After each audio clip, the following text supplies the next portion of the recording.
안녕하세요. 뉴스반장입니다. 윤석열 대통령이 취임한 지 정확히 79일 만에 국정 지지율 28%라는 역대 최저 지지율을 기록하며 콘크리트 지지층이라고 불리는 30%대 지지층 지지율마저 붕괴되고 말았습니다. 이제 국정운영 동력마저 상실했다는 평가마저 나오고 있는데요. 이제 곧 10%대, 그리고 한 자리 숫자 지지율까지 주저앉는 것은 시간 문제로 보여집니다. 물론 지금처럼 한다는 전제로 말이죠. 윤석열 정부의 지난 두 달은 피땀 흘려 일궈온 민주공화국이 순식간에 검찰공화국으로 바뀔 수 있음을 확인하기에 충분한 시간이었습니다. 위법적인 시행령 통치로 삼권 분립을 훼손하고 인사권과 수사권에 이어 당권까지 삼권 장악에만 몰두하고 있습니다. 대통령실을 검찰 측근으로 채워 검찰공화국에 시동을 걸더니 정부 요직에 특수부 측근 검사들을 앉혀 검찰 천하를 만들었습니다.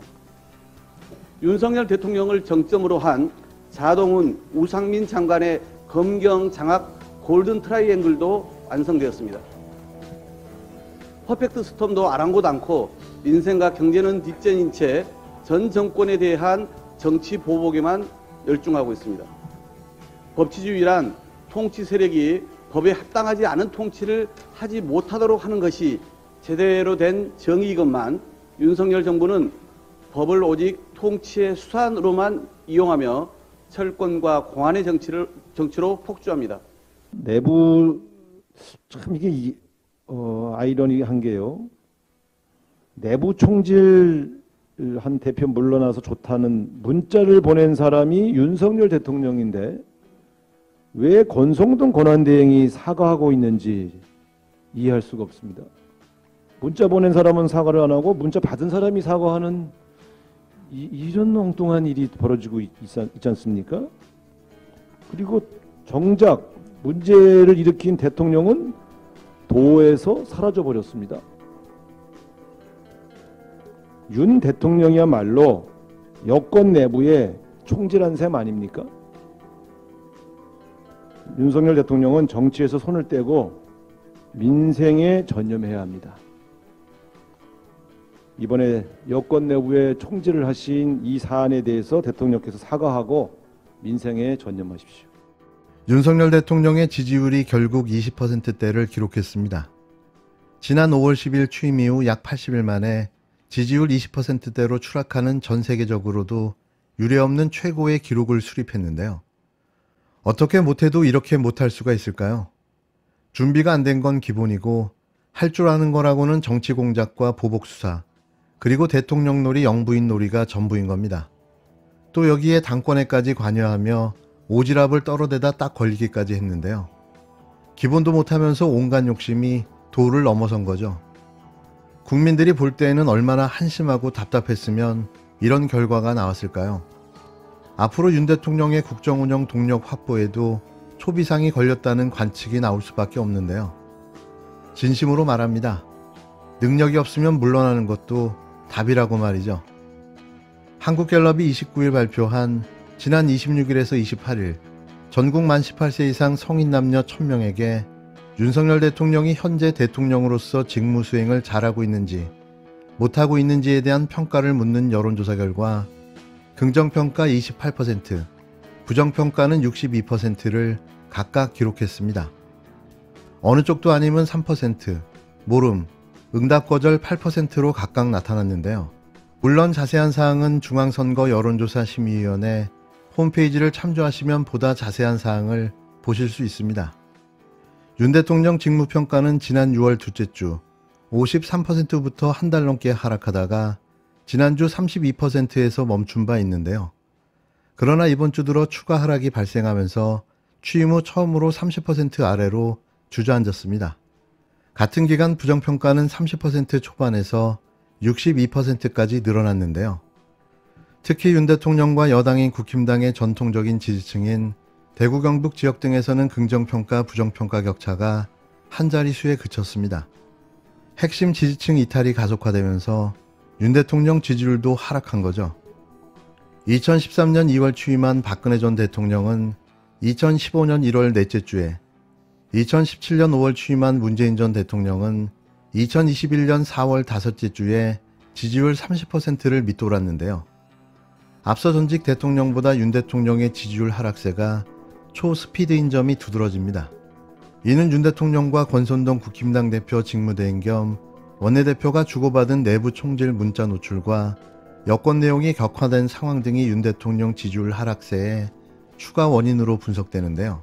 또 연이어 터지고 있는 대통령실 사적 채용 논란도 윤석열 대통령 지지율을 끌어내릴 것으로 보입니다. 제일 결정적인 건 입으로만 서민경제 민생 타령을 할 뿐 발표하는 모든 정책들이 부자 감세와 혜택에만 집중되다 보니 국민적 반감이 크게 작용한 건데요.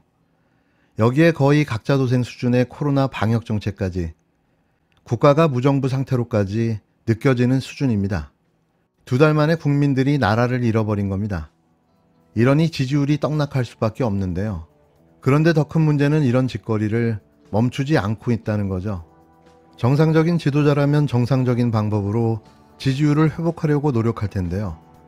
오로지 전 정부에 대한 보복 수사와 온갖 잡스러운 꼼수, 그리고 말도 안 되는 거짓 선동까지 앞세워 무리하게 지지율 반등을 꾀하고 있습니다. 이런다고 지지율이 회복될까요? 이러다가 자기 뜻대로 되지 않으면 독재, 폭군으로 밀어붙이기가 시작되는 거죠. 끌어내려지느냐, 자신이 내려오느냐, 이것이 문제입니다.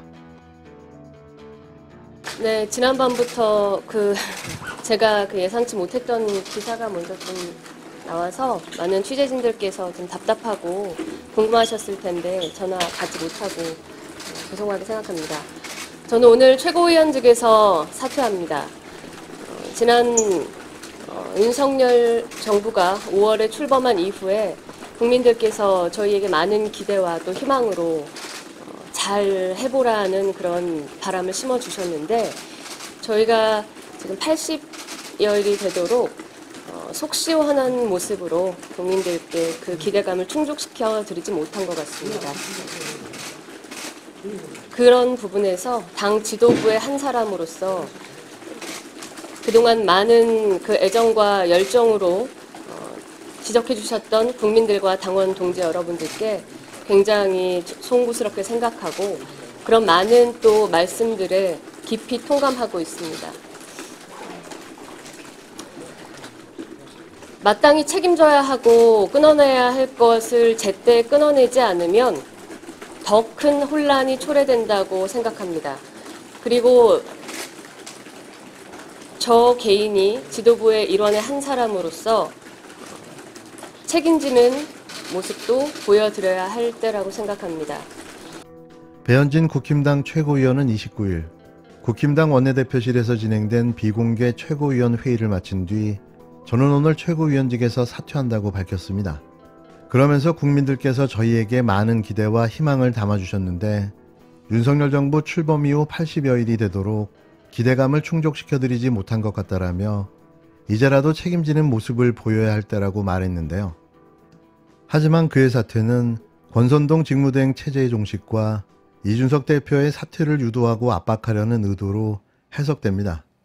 최고위원들이 이런 식으로 다 사퇴하게 되면 비대위 체제로 전환할 수밖에 없기 때문인데요. 그렇게 되면 권 직무대행, 이 대표는 자연스럽게 굿바이 하게 될 수밖에 없는 거죠. 배현진 의원 뒤에는 누군가 분명히 있습니다. 그간 봐왔던 모습과는 전혀 다른 모습을 보여줬는데요.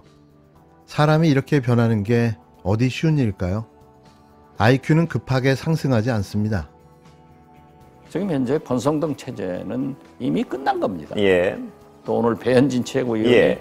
사퇴를 했는데 이 사고를 하려면은 이제 뭐 최고위원 예. 사퇴가 이루어지는데 제가 알고 있기로는 이미 청와대 정무수석과 최고위원 간에 합의가 됐다는 거예요. 예. 그래서 지금 새로운 비대위 체제로 간다라고 예. 보고 있기 때문에 그것도 그렇습니다. 예. 대통령께서 나는 당무를 하지 않는다라고 예. 했지만은 내부 총질 이준석 대표에게 문자로 보냈지 않습니까? 예. 이거 거짓말한 거예요. 예. 국민을 속인 거예요. 예.